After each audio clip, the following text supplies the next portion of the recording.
विद्यार्थी मित्रांनो, आपण क्वाड्रॅटिक इक्वेशन ह्या चॅप्टरच्या चौथ्या भागामध्ये आहोत. मागील व्हिडिओ लेक्चरमध्ये आपण क्वाड्रॅटिक इक्वेशन सॉल्व्ह करण्याच्या दोन मेथड्स पाहिलेल्या आहेत. सुरुवातीची मेथड होती फॅक्टरायझेशन मेथड, आणि फॅक्टरायझेशन मेथड काही इक्वेशन सॉल्व्ह करण्याकरता कमी पडते, तिच्या काही मर्यादा आहेत. तर त्या मर्यादा ओलांडून आपण एक नवीन मेथड जी आहे ती पाहिली आहे, जी होती कम्प्लिटिंग स्क्वेअर मेथड. त्यानंतर ह्या कम्प्लिटिंग स्क्वेअर मेथडच्याच आधारावरती आपण एक स्पेसिफिक असा फॉर्म्युला बनवणार आहोत, जो फॉर्म्युला बनल्यानंतर क्वाड्रॅटिक इक्वेशन कुठल्याही टाईपचं जरी असेल, कुठलंही जरी असेल, त्याला आपण त्या टाईपने सॉल्व्ह करू शकतो असा फॉर्म्युला आपल्याला बघायचा आहे.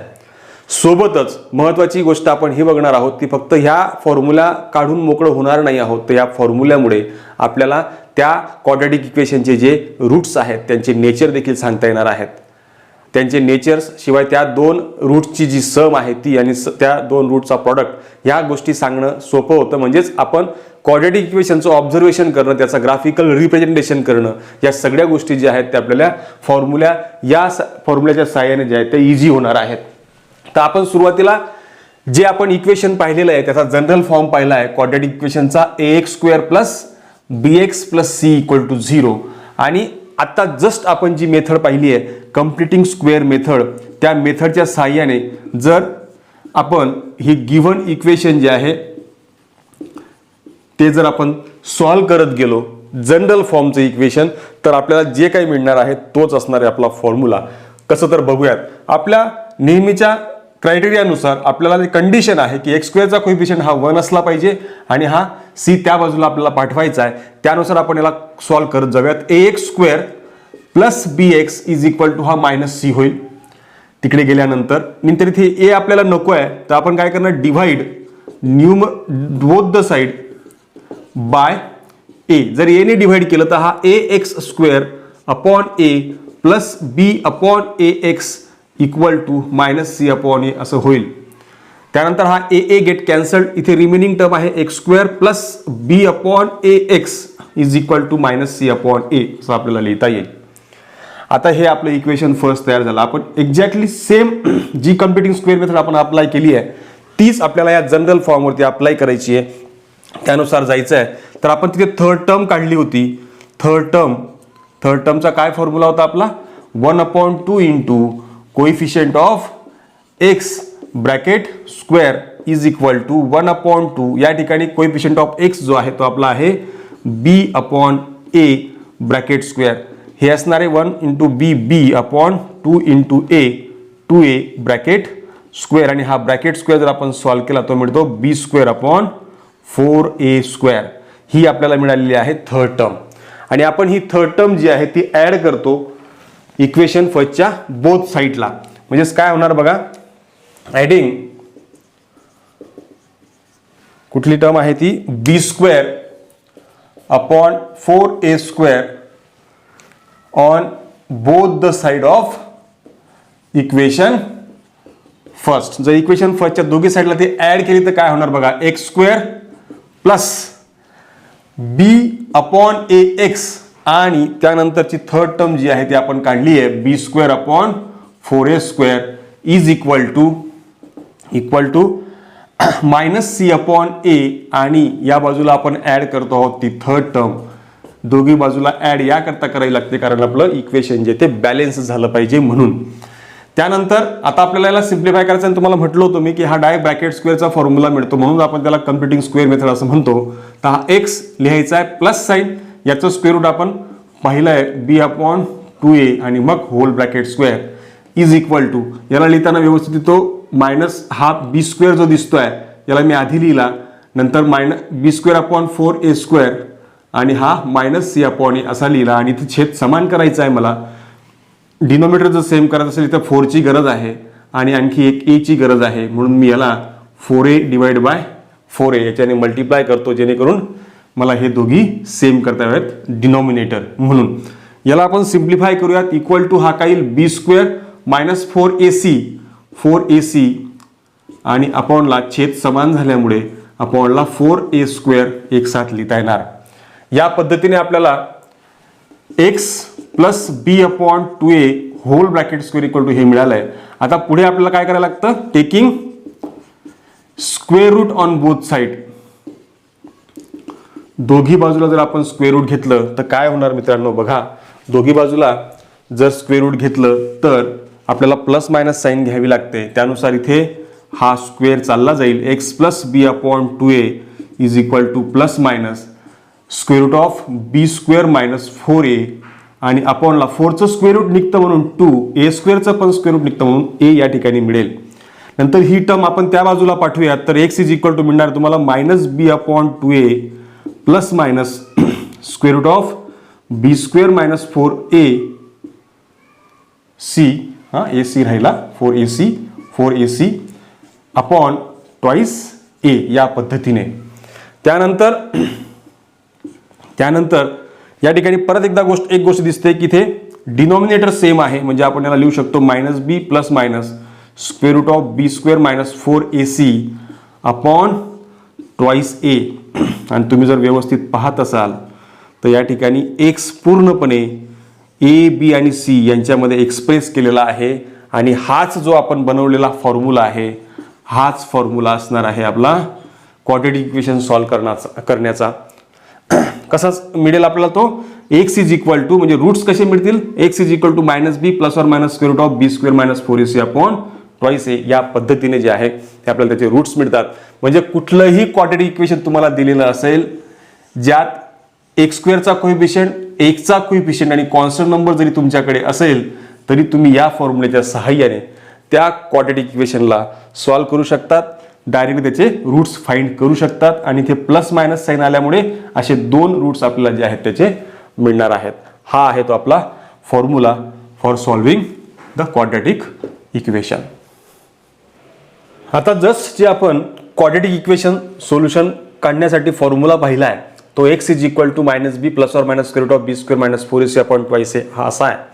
म्हणजे जिथे आपल्याला दोन रूट्स असे मिळतात, एक्स इज इक्वल टू त्याला आपण एकाला अल्फा मानतो, alpha is equal to minus B plus minus square root of B square minus 4ac याच्यापैकी एक प्लस अपॉन ट्वाइस ए आणि बीटा इज इक्वल टू हा minus B minus square root of B square minus 4ac upon twice A. आता आणखी महत्त्वाची गोष्ट आपल्याला शिकायचं आहे की क्वाड्रॅटिक इक्वेशनचं जे ग्राफिकल रिप्रेझेंटेशन आहे ते कसं केलं जातं. आणि ग्राफिकल रिप्रेझेंटेशन हा फार इम्पॉर्टंट पार्ट आहे आपल्या कॉम्पिटिटिव्ह एक्झामसाठी. शॉर्टकट ट्रिकने सोल्युशन काढण्याकरता असेल किंवा तुम्हाला कमी वेळेमध्ये जास्त एक्झाम्पल सॉल्व्ह कसे करता येतील तर आपल्या ह्या ट्रिकने ते काढता येतात. म्हणजे सोल्युशन जर तुम्हाला फाइंड करायचं असेल एखाद्या याचं क्वाड्रॅटिक इक्वेशनचं तर ते सोल्युशन आपण ग्राफिकल मेथडने पण सॉल्व्ह करू शकतो. अर्थात हे बोर्ड परीक्षेला तुम्हाला विचारलं जाणार नाही, परंतु जेव्हा तुम्ही JEE, NDA किंवा MST CT सारख्या स्पर्धा परीक्षांना सामोरं जाल 11-12ला असताना त्यावेळेला याचा तुम्हाला जो आहे तो फायदा होणार आहे या कन्सेप्टचा. त्याकरता आपण खास फक्त हा पार्ट घेतोय. तर याच्यामध्ये बघा मी समजा एक इक्वेशन लिहिलं, फॉर एक्झाम्पल आपल्याकडे इक्वेशन आहे quadratic equation X square minus X minus 2 equal to 0 आणि ह्या इक्वेशनचं मला सोल्युशन फाइंड करायचं युझिंग ग्राफिकल मेथड. तर मी काय करणार, X square is equal to याला दोघींना तिकडे पाठवा एक्स प्लस 2, या ठिकाणी दोन पार्ट्स बनले वेगळे वेगळे आणि आपण यांना वाय म्हणूयात. समजा हा Y equal to X square आणि हा Y equal to X plus 2 म्हणजे हे दोन इक्वेशन्स बनले. थोडक्यात आपण ज्यावेळेला ग्राफिकल रिप्रेझेंटेशन करतो त्यावेळेला आपल्याकडे त्याचे कोऑर्डिनेट असणं आवश्यक आहे आणि ते कोऑर्डिनेट कसे मिळतात आपल्याला. आपण जर समजा इथे एक्सची व्हॅल्यू 0 ठेवली तर तुम्हाला काय मिळेल ते बघायचं आहे. म्हणजे आपण एक टेबल तयार करतो आणि त्यावरून कोऑर्डिनेट तयार करतो. हे आपण मागील लिनियर इक्वेशन इन 2 व्हेरिएबल या चॅप्टरमध्ये पाहिलं आहे. त्याच प्रकारे समजा हा एक्स 0 तर हा सुद्धा 0 असणार आहे. इथे एक्सची किंमत जर 1 ठेवली तर वाय एक्सचा स्क्वेअर जो आहे म्हणजेच 1चा स्क्वेअर 1 येईल. जर समजा इथे वाय इज इक्वल टू इथे एक्सची किंमत मी 2 ठेवली तर 2चा स्क्वेअर काय तो 2 जर ठेवला तर 2चा स्क्वेअर 4, 3 ठेवला तर 3चा स्क्वेअर 9, या प्रकारे 4 ठेवला तर 4चा स्क्वेअर 16. या प्रकारे तुम्हाला जे XY कोऑर्डिनेट्स आहेत ते 0 0 1 1 2 4 आणि 3 9 या प्रकारे मिळतील. तेच जर समजा इथे काढायचं असेल तर समजा आपण इथे पण त्याच प्रकारे जर रिप्रेझेंटेशन केलं, एक्स आणि वाय आपल्याला व्हॅल्यू ठरवायचे आहेत काय येऊ शकतात पॉसिबल. तर यात एक्सची व्हॅल्यू जर समजा आपण 0 ने सुरुवात केली, 0 ठेवला तर वाय तुम्हाला डायरेक्ट 2 मिळतोय. जर एक्सची व्हॅल्यू 1 ठेवली तर तुम्हाला वाय जो आहे तो 1 + 2 म्हणजेच 3 मिळणार आहे. समजा आपण या ठिकाणी एक्सची व्हॅल्यू -1 ठेवली एकची व्हॅल्यू जर -1 ठेवली तर -1 + 2 हा 1 मिळणार आहे. एकची व्हॅल्यू समजा आपण या ठिकाणी -2 ठेवली तर तुम्हाला डायरेक्टली हा 0 मिळतो आहे. तर या प्रकारे तुम्हाला याचे देखील कोऑर्डिनेट जे आहेत ते मिळतात आणि हे सगळे कोऑर्डिनेट जर आपण जो बाजूला ग्राफ काढलेला आहे त्याच्यावरती प्लॉट केले तर आपल्याला कशा प्रकारचे फिगर्स मिळतात बघूया. सुरुवातीला 0 0 0 0 म्हणजे हा पॉईंट आहे. त्यानंतर 1 1 हा 1 1 पॉईंट हा इथे येईल, इकडनं 1 आणि इकडनं 1 हा पॉईंट तो असणार आहे. त्यानंतर 2 4 इकडचा 2 आहे, एक्स वरचा 2 आणि याच्यावरचा 4 2 4. त्यानंतर 3 9 इकडचा 3 आहे तर इकडे 9 म्हणजे या ठिकाणी तो पॉईंट येईल 3 9. एक्झॅक्टली सेम समजा आपण इथे निगेटिव्ह साईन जरी ठेवली असती, -1 जरी ठेवला असता, -1चा स्क्वेअर जो आहे तो तुम्हाला 1च मिळणार आहे. त्यानंतर तुम्ही -2चा स्क्वेअर जो आहे तो पण 4च मिळणार आहे. -3चा स्क्वेअर जो आहे तो तुम्हाला 9च मिळणार आहे. -2चा स्क्वेअर 4 आणि -3चा स्क्वेअर जो आहे तो 9 या प्रकारे मिळणार. आणि जेव्हा तुम्ही हा ग्राफ असा जोडणार, हा संपूर्ण हे पॉईंट जोडले जातील तेव्हा ती फिगर जी आहे ती आपल्याला या प्रकारची मिळते. या प्रकारची ती फिगर असणार आहे. आणि हा असतो, यालाच आपण हे इक्वेशन जे बनलं ते y = x² या इक्वेशनचा तो ग्राफ आहे.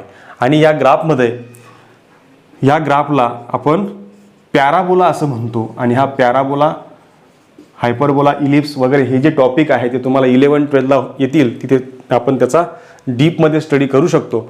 तर हा ग्राफ त्याचा बनला. त्यानंतर ही लिनियर इक्वेशन आहे, ही स्ट्रेट लाईनचं इक्वेशन आहे y = x + 2. याचं आपण प्लॉट जर केलेत 0 2 म्हणजे इथे हा तो पॉईंट असणार आहे 0 2, x वर 0 आणि याच्यावरती 2.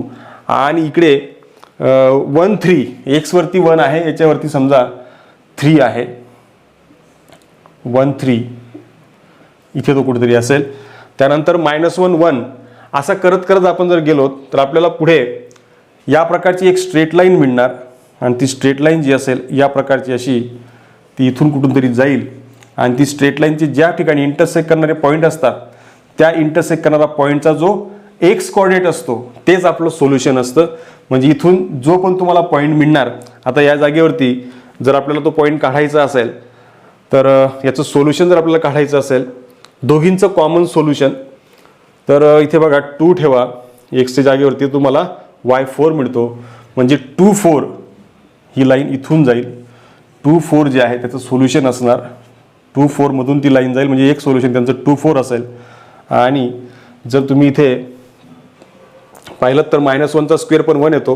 म्हणजे याच्यामध्ये हा जर घेतला -1चा स्क्वेअर, एक पॉईंट जरी आपण इथे वाढवला -1 त्याचा स्क्वेअर जर समजा -1 1 घेईल तर हा -1चा स्क्वेअर पण 1 आणि हे त्यांचे दोघींचे कॉमन पॉईंट आले. हा एक पॉईंट त्यांचा कॉमन आहे. आणि 2 4 जर समजा तुम्ही इथे 2 ठेवली एकची किंमत तर तुम्हाला y जो आहे तो 4 मिळेल. 2 + 2 केल्यानंतर म्हणजे 2 4 हे दोन त्यांचे कॉमन पॉईंट असतील. म्हणजेच -1 1 आणि 2 4 याच्यातनं ती लाईन जी आहे ती अशी जाईल. आणि आपल्याला त्यांचं सोल्युशन मिळणं म्हणजेच काय, हा जो इकडचा पॉईंट आहे -1 1 आणि इकडचा पॉईंट हा जो मिळालेला आहे 2 4, याच्यापैकी x = इथे 2 मिळतोय आणि इथे -1 मिळतोय. म्हणजे आपलं सोल्युशन जे असणार आहे ते -1 आणि 4 असे दोन सोल्युशन्स म्हणजे एक्सच्या व्हॅल्यू आपल्याला मिळतात. x = 4 या प्रकारे, x = 2 या प्रकारे आपल्याला त्याचं ग्राफिकलच्या सहाय्याने सुद्धा सोल्युशन जे आहे ते मिळू शकतं. परंतु हे तुम्हाला बोर्ड एक्झामला येणार नाही. फक्त हे तुमचे आयडियाज क्लिअर व्हाव्यात, तुम्हाला डीपमध्ये त्याच्यातला स्टडी कळावा. या एक्झॅक्टली याचा जो ग्राफ आहे क्वाड्रॅटिक इक्वेशनचा तो कसा काढला जातो आणि त्या ग्राफिकलचं त्या सहाय्याने त्याचं सोल्युशन कसं केलं जातं हे तुम्हाला माहिती व्हावं एवढ्याकरता फक्त हा पार्ट घेतला आहे. चला मित्रांनो, तर आता प्रत्यक्ष आपण प्रॅक्टिस सेट 2.4 बघूयात. फॉर्म्युला मेथडच्या सहाय्याने आपल्याला सोल्युशन करायचं आहे. पण तत्पूर्वी त्यांनी जे फर्स्ट क्वेश्चन दिला आहे, compare the given equation to the general form and write values of ABC, हे आपला मागचा जो पार्ट आपण सुरुवातीला पाहिला होता एक्झॅक्टली त्याच प्रकारे सॉल्व्ह करायचं आहे. म्हणून हे मी फास्ट घेण्याचा प्रयत्न करतो कारण हे तुम्हाला ऑलरेडी जमणार आहे. कम्पेअरिंग विथ, याला कम्पेअर करायचं आहे ax² आपला जनरल फॉर्म सोबत bx + c = 0. जर याच्याशी कम्पेअर केलं तर याच्यानुसार x² चा कोइफिशियंट आणि x² चा कोइफिशियंट या ठिकाणी 1 आहे. इथे x चा कोइफिशियंट b इथे एकचा कोएफिशियंट -7 आहे. इथे सी जो आहे तो 5 आहे. ही फक्त आपल्याकडनं प्रॅक्टिस करून घेतली जाते आहे की आपल्याला जनरल फॉर्म सोबत गिव्हन इक्वेशन जे आहे ते कम्पेअर करता आलं पाहिजे. आता हे स्टँडर्ड फॉर्ममध्ये नाही आहे, तर याला आधी स्टँडर्ड फॉर्ममध्ये आणूयात. हा 5 इकडे पाठवला, 5m मायनस होईल, हा 5 इकडे पाठवला तर हा प्लस होईल, इक्वल टू 0. आणि मग याला आपण कम्पेअर करणार, कम्पेअरिंग विथ कोणाशी कम्पेअर करणार आहोत आपण, am स्क्वेअर, इथे व्हेरिएबल m वापरला गेला आहे, plus bm plus c equal to 0. So m स्क्वेअरचा कोएफिशियंट a इथे 2 आहे, तर a is equal to 2, b is equal to इथे m चा कोएफिशियंट b इथे तो कोएफिशियंट -5 आहे, त्या ठिकाणी साईनसह उचलायचा आहे त्या नंबर्सला. या प्रकारे आपण ABC डायरेक्ट लिहू शकतो. हे देखील स्टँडर्ड फॉर्ममध्ये नाही, तर याला स्टँडर्ड फॉर्ममध्ये आणण्याकरता आपण हा 7y इकडे पाठवला तर निगेटिव्ह झाला, इक्वल टू 0. आणि या ठिकाणी एक टर्म अब्सेंट आहे, जी टर्म अब्सेंट आहे तिच्याबद्दल आपण समजा 0 मानला, तर इथे काय होईल, कम्पेअर करताना कम्पेअरिंग विथ कोणाशी कम्पेअर करणार, कम्पेअरिंग विथ आपलं जनरल फॉर्म. या ठिकाणी व्हेरिएबल y आहे म्हणून ay square plus by plus c equal to 0. त्यावरून तुम्हाला a मिळतो आहे 1, y स्क्वेअरचा कोएफिशियंट, b मिळणार आहे -7 आणि c आहे 0. अशा पद्धतीने आपण ABCच्या व्हॅल्यूज ज्या आहेत त्या आपल्याला काढता आल्या पाहिजेत. एवढ्यासाठी फक्त हा फर्स्ट क्वेश्चन होता. आता question number 2, solve using formula मेथडने आपल्याला सॉल्व करायचं आहे. आपण याला कम्प्लिटिंग स्क्वेअर मेथडने पण सॉल्व करू शकतो आणि याला फॅक्टरायझेशन मेथडने पण सॉल्व करता येणार आहे 5 केल्यानंतर. पण यांनी म्हटलं आहे की फॉर्म्युला मेथडनेच सॉल्व करा, तर आपण फॉर्म्युल्याने सॉल्व करूयात. आणि ते करताना आपण असं म्हटलं आहे की याला कम्पेअर करायचं कोणासोबत, comparing with the equation ax square plus bx plus c equal to 0. Compare केल्यावर तुम्हाला a मिळतो आहे 1, b मिळतो आहे 6 आणि c मिळतो आहे 5. तत्पूर्वी आपल्या फॉर्म्युल्यामध्ये एक व्हॅल्यू आहे बी स्क्वेअर मायनस 4ac. ही व्हॅल्यू काढून घ्यायची आहे, तिला आपण डिस्क्रिमिनंट म्हणतो, ते आपण पुढे बघणार आहोतच. ही व्हॅल्यू काढली तर इथे 6 स्क्वेअर, बीची व्हॅल्यू ठेवली 6 स्क्वेअर मायनस साईन 4, ए आहे 1 आणि सी आहे 5. याला सिम्प्लिफाय केलं, 6चा स्क्वेअर तो 36 मायनस 4 5 आर 20 आणि हे आपल्याला मिळतं आहे 16. 36 मायनस 20 हा 16 मिळतो आहे. आणि आपल्याला पुढे फॉर्म्युला माहिती आहे, we have X is equal to काय formula, -b plus minus square root of B square minus 4ac upon twice A. हा आपला फॉर्म्युला आहे. मायनस या ठिकाणी बीची व्हॅल्यू आपल्याकडे आहे 6 plus minus square root of आपण बी स्क्वेअर मायनस 4ac ची व्हॅल्यू काढली आहे 16 डिवायडेड बाय 2 मल्टिप्लाय बाय ए आपल्याकडे आहे 1. फक्त फॉर्म्युल्यामध्ये ABCच्या व्हॅल्यूज ठेवल्या आहेत, बाकी काहीच नाही केलेलं. तर हा -6 प्लस मायनस 16चं स्क्वेअर रूट निघतं 4 डिवाइड बाय 2. या ठिकाणी तुम्ही ऑब्झर्व केलं असणार प्लस मायनस साईन असल्यामुळे या ठिकाणी ऑलरेडी आपल्याला 2 व्हॅल्यूज मिळालेल्या आहेत. त्या 2 व्हॅल्यूजपैकी पहिली व्हॅल्यू असेल -6 प्लस 4 अपॉन 2 प्लस साईन असलेली, आणि सेकंड व्हॅल्यू असणार आहे x is equal to -6 minus 4 upon 2. याला सिम्प्लिफाईड केलं तर -6 प्लस 4 जो आहे तो -2 अपॉन 2 होईल, म्हणजे x इज इक्वल टू होईल -1. हे एक आपलं सोल्युशन. त्यानंतर -6 मायनस 4 हा -10 डिवाइड बाय 2, हा देखील 2 5 आर 10. त्यानुसार हा आपल्याला मिळतो x इज इक्वल टू -5. हे आपलं असणार आहे solution. Next, exactly same way या इक्वेशनला देखील कम्पेअर करायचं आहे. कम्पेअरिंग विथ कोणाशी कम्पेअर करणार, ax square plus bx plus c equal to 0. याच्यासोबत एक्स स्क्वेअरचा कोएफिशियंट a आहे इथे 1 आहे, so a is equal to 1. एक्सचा कोएफिशियंट b आहे इथे -3 आहे, इथे c आपला कॉन्स्टंट नंबर -2 आहे. एकदा का ABCच्या व्हॅल्यू निघाल्यात आपण डिस्क्रिमिनंटची व्हॅल्यू काढतो, म्हणजेच बी स्क्वेअर मायनस 4ac काढतो. बी स्क्वेअर म्हणजे -3 त्याचा स्क्वेअर, मायनस साईन 4, a म्हणजे 1 आणि c म्हणजे -2. याला सिम्प्लिफाय केलं, -3चा स्क्वेअर 9 मायनस 4 2 आर 8, मायनस मायनसचा प्रॉडक्ट प्लस झाला, सो दिस इज 8 आणि या दोघांची सम येते 17. This is B square minus 4 is equal to 17. हा आपल्याला आपल्या फॉर्म्युल्यामध्ये लागणारी जी व्हॅल्यू आहे ती मिळून गेली आहे. आपण पुढे काय करणार आहोत, आपल्याला माहिती आहे X is equal to -b plus minus square root of B square minus 4ac हा आपला फॉर्म्युला आहे, divided by twice A equal to -b. b आपल्याकडे आहे -3 प्लस मायनस, कारण बीची व्हॅल्यू -3 आहे, इथे ऑलरेडी मायनस साईन होती, आणि इथे b² - 4ac ची व्हॅल्यू आपण काढली आहे, ती आहे 17 divide by 2 multiply by a ची व्हॅल्यू आहे 1 इक्वल टू मायनस मायनसचा प्रॉडक्ट प्लस झाला +3 plus minus square root of 17 अपॉनला आला आहे 2. अशा आपल्याला एकच्या दोन व्हॅल्यूज मिळतील. x is equal to first value असेल 3 प्लस √17 डिवाइड बाय 2 आणि सेकंड व्हॅल्यू असणार आहे x is equal to 3 minus √17 divide by 2. अशा प्रकारे आपल्याला त्याचं सोल्युशन जे आहे ते मिळणार आहे 3 मायनस √17 अपॉन 2. आपण या फॉर्म्युल्याच्या सहाय्याने जे आहे ते इझिली सोल्युशन काढू शकतो. Next question number 3. आता आय होप तुमची आयडिया क्लिअर झाली असेल, कन्सेप्ट समजला असेल. तर आता आपण थोडंसं फास्ट जाणार आहोत. नेहमीप्रमाणे ह्याला काय करणार, कंपेअरिंग विथ, कोणाशी कंपेअर करणार आहात, comparing with am² plus bm plus c equal to 0, कारण इथे आता m मध्ये व्हेरिएबल एक्सप्रेस केलेला आहे म्हणून.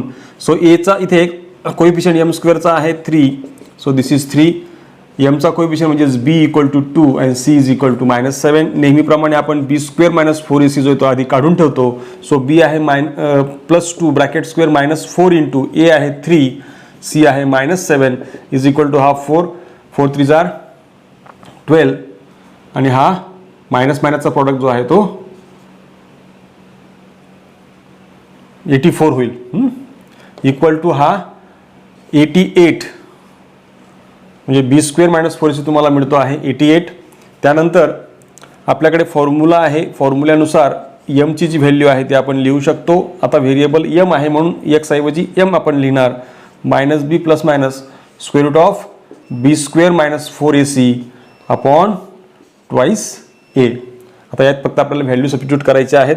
तर व्हॅल्यू ठेवताना काय होईल बघा, -b जो आहे आपला 2 प्लस मायनस अंडररूट हा आपला 88 आला आहे, आणि 88 चे पण फॅक्टर्स पडतात. याला जर आपण 4 ने मल्टिप्लाय केलं तर मल्टिप्लाय बाय 22 असं येईल. म्हणून याला आपण लिहिताना डायरेक्ट इथे 4 मल्टिप्लाय बाय 22 याकरता लिहिलं, कारण त्याचं स्क्वेअर रूट निघून जातं. डिवायडेड बाय 2 मल्टिप्लाय बाय हा 3 होईल. त्यानंतर याला अजून जर सिम्प्लिफाय केलं आपण इक्वल टू, इथे येईल -2 प्लस मायनस याचं स्क्वेअर रूट निघतं 4चं, पण 22चं स्क्वेअर रूट निघत नाही म्हणून तो तसाच राहील. Divide by 2 into 3. आता इथे ओव्हरऑल हा 2 कॉमन काढून तो कॅन्सल होईल. तर इथे रिमेनिंग टर्म असेल -1 प्लस मायनस √22 आणि अपॉनला 3. हे आपल्याला m च्या व्हॅल्यूज मिळाल्या, यांना आपण दोन व्हॅल्यूजमध्ये एक्सपांड करूयात. तर m is equal to -1 plus √22 divided by 3, और second value m is equal to -1 minus √22 upon 3. अशा प्रकारे जे आहेत ते आपल्याला त्याचे दोन रूट्स मिळतात. नेक्स्ट त्याच पद्धतीने कंपेअरिंग विथ, याच्यासोबत कंपेअर केलं, comparing with am² plus bm plus c equal to 0, कारण इथे आता हे m मधलं व्हेरिएबल मधलं इक्वेशन दिलेलं आहे म्हणून. So a is equal to 5, b equal to -4, c is equal to -2. First we have to find b² - 4ac. the value of b is -4, take the square, 4 multiply by a is 5 and c is -2. Square of -4 is 16 minus 4 2s are 10, 10 5. So this is 56. हे जे आहे याचे factors पडतात का ते check करायचं की याच्यामध्ये एखादा स्क्वेअर फॅक्टर आहे का ते चेक करायचं. याच्यामध्ये स्क्वेअर फॅक्टर आहे 4 मल्टिप्लाय बाय 14, 14 चौक 56, त्यानुसार 4 मल्टिप्लाय 14 होईल. आणि आपल्याकडे जो फॉर्म्युला आहे, we have a formula m is equal to -b plus minus square root of b² - 4ac upon twice a. Put that values -b is -4, so this is minus of -4 plus minus ही value आपण find केली आहे 4 multiply by 14 divide by 2 multiply by value of a is 5.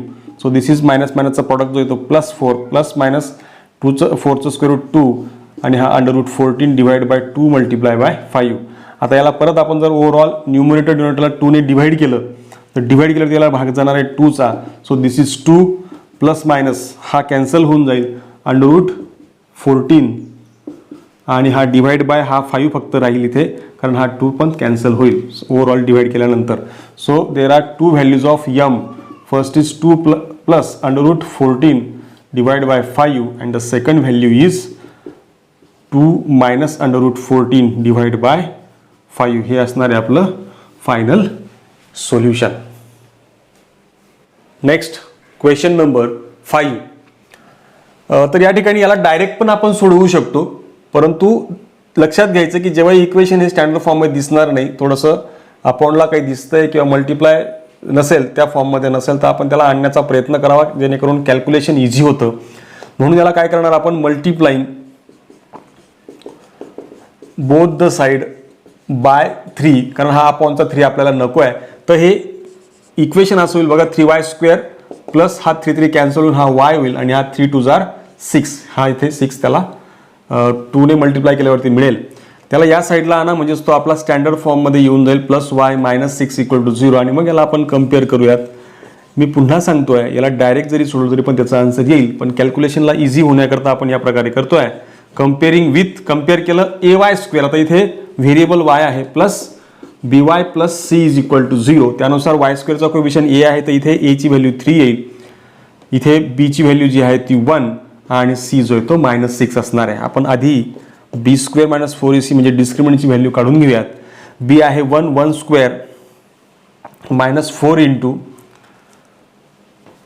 Into a आहे 3 आणि c आहे -6. So square of 1 is 1 minus 4 3 12 आणि हा product of minus minus is positive plus 4 3 12 12 6 72 plus 1 is 73. ही आपल्याला b² मायनस 4ac ची value मिळालेली आहे आणि ह्या व्हॅल्यूला आपण आपल्या फॉर्म्युल्यामध्ये टाकूयात. तर वी हॅव आपल्याकडे फॉर्म्युला आता इथे y ची व्हॅल्यू काढायची म्हणजे y is equal to -b plus minus square root of b² minus 4ac upon twice a. यात व्हॅल्यू जर आपण सबस्टिट्यूट केल्या तर काय मिळेल बघा, y is equal to -b value of b is 1 plus minus square root of, आपण square रूटची व्हॅल्यू फाइंड केलेली आहे ती आहे 73 डिवाइड बाय 2 मल्टिप्लाय बाय 1, कारण 2 मल्टिप्लाय बाय 3 याची व्हॅल्यू जी आहे ती 3 आहे. बस याला सिम्प्लिफाय केलं की आपल्याला आन्सर मिळत आहे. सिम्प्लिफाय म्हणजे काय, y is equal to 1 plus minus square root of 73 divide by 3 2 6 आणि दोन व्हॅल्यूज मिळतात. y is equal to 1 plus square root of 73 upon 6 and y is equal to 1 minus under root 73 upon 6 असं आपल्याला याचं solution मिळतं आहे. Next 6 नंबरचं equation पाहूयात. यालाही नेहमीप्रमाणे कम्पेअर करूयात. तुम्ही देखील याला सॉल्व्ह करू शकतात. कम्पेअरिंग विथ कोणाशी कम्पेअर करणार, ax² plus bx plus c equal to 0. Compare केल्यावर तुम्हाला a मिळतोय 5, b मिळतोय 13, c मिळतोय 8. ही व्हॅल्यू आपण b² मायनस 4ac मध्ये पुट करूयात abcच्या. तर b आहे 13² मायनस 4 इंटू a आहे 5 आणि c आहे 8. So this is square of 13 is 169. हा 4 5 20 आणि हा 160. So this is 169 minus 169. So b² minus 4ac is equal to 9. ही व्हॅल्यू आपण आपल्या फॉर्म्युल्यामध्ये टाकूयात. फॉर्म्युला तयार होणार x साठीचा, x is equal to -b plus minus square root of b² minus 4ac upon twice a. यात जर आपण व्हॅल्यू पुट केली तर x इज इक्वल टू आपल्याला मिळतोय minus what is the value of b, b is 13 plus minus square root of आणि हा आपल्याला b² मायनस 4ac आपण काढला होता तो 9 divide by 2 multiply by a ची व्हॅल्यू आपल्याकडे 5 आहे is equal to -13 plus minus 9चं स्क्वेअर रूट निघतंय 3 डिवाइड बाय 5 2 10. आता यात दोन व्हॅल्यूज मिळाल्या. पहिली व्हॅल्यू जी आहे ती असणार आहे x is equal to -13 plus 3 upon 10 आणि सेकंड व्हॅल्यू असेल x is equal to -13 minus 3 upon 10. So this is x is equal to -13 plus 3 minus 10 upon 10. So x is equal to -1 आणि equal to -13 minus 3 minus 16 divide by 10 फक्त 2 ने भाग जातोय तर -8 upon 5 हे आपलं फायनल आन्सर असणार आहे. विद्यार्थी मित्रांनो, या पद्धतीने एक्झाम्पल दिलंय question number 3 with the help of flow chart given below solve the equation x² plus 2 root 3x plus 3 equal to 0 using the formula असं म्हटलंय. यात स्टेप त्यांनी ऑलरेडी दिले आहेत. आपण ज्या स्टेपने सॉल्व्ह केलेला आहे ऑलरेडी त्याच स्टेप त्या ठिकाणी दिल्या आहेत. म्हणून आपण त्याच पद्धतीने जर गेलो, प्रत्येक स्टेप जर पाहिली तर स्टेप फर्स्ट आपण पाहतोय, स्टेप फर्स्ट आपल्याला काय करायचं आहे, त्याला कम्पेअर करायचं आहे.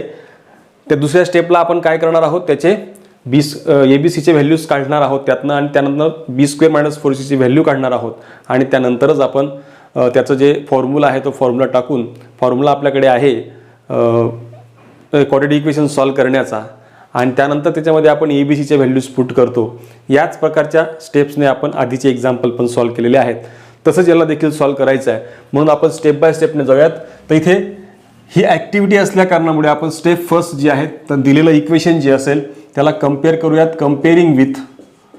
कम्पेअरिंग विथ आपल्याकडे इक्वेशन आहे ax² + bx + c = 0. कम्पेअर केल्यावरती आपल्याला a मिळतो आहे 1, b आहे 2√3 आणि c आहे 3. त्यावरून आपण b² पुढच्या स्टेपला, स्टेप 2 त्या स्टेपला आपण काढणार आहोत व्हॅल्यूज B² - 4AC ची. ती व्हॅल्यू कशी निघणार आहे, what is the b, 2√3 (² - 4, a is 1 आणि c is 3. Square of 2 is 4 × 3 - 4 3s are 12. 4 3s are 12 आणि हा 12 0 होऊन जाईल बघा इथे. सो B² - 4AC ची व्हॅल्यू जी आहे ती 0 येते. आणि पुढची स्टेप काय आहे, तर आपल्याला पुढे त्यामध्ये फॉर्म्युल्यामध्ये व्हॅल्यूज पुट करायच्या आहेत. आपल्याकडे फॉर्म्युला आहे, we have a formula x = -b ± (√B² - 4AC upon twice a. यात एक गोष्ट ऑब्झर्व करण्यासारखी अशी आहे की हा संपूर्ण पार्ट 0 झाला आहे, divide by value of b is -2, हा √3 होईल, डिवाइड बाय 2 × 1. आणि फायनली आपल्याला -2√3 अपॉन -2 ही एकच व्हॅल्यू मिळते. 2 गेट कॅन्सल्ड, तर -√3 हे आपलं एकमेव सोल्युशन असेल, म्हणजेच दोघी सोल्युशन आपल्याला सेम मिळत आहेत, हा त्याचा अर्थ होतो आहे. फायनली आपल्याला सोल्युशन या प्रकारे मिळणार आहे. तर विद्यार्थी मित्रांनो, या व्हिडिओ लेक्चरमध्ये आपण प्रॅक्टिस सेट 2.4 जो आहे तो देखील कंप्लीट केलेला आहे. आणि आपण क्वाड्रॅटिक इक्वेशन सॉल्व्ह करण्याची फॉर्म्युला मेथड जी आहे ती पूर्णपणे समजून घेतलेली आहे. आय होप तुम्हाला ती कळली असणार. या व्हिडिओमध्ये आपण याच ठिकाणी थांबणार आहोत. पुन्हा भेटू पुढच्या व्हिडिओ लेक्चरमध्ये नवीन टॉपिक घेऊन. Best of luck.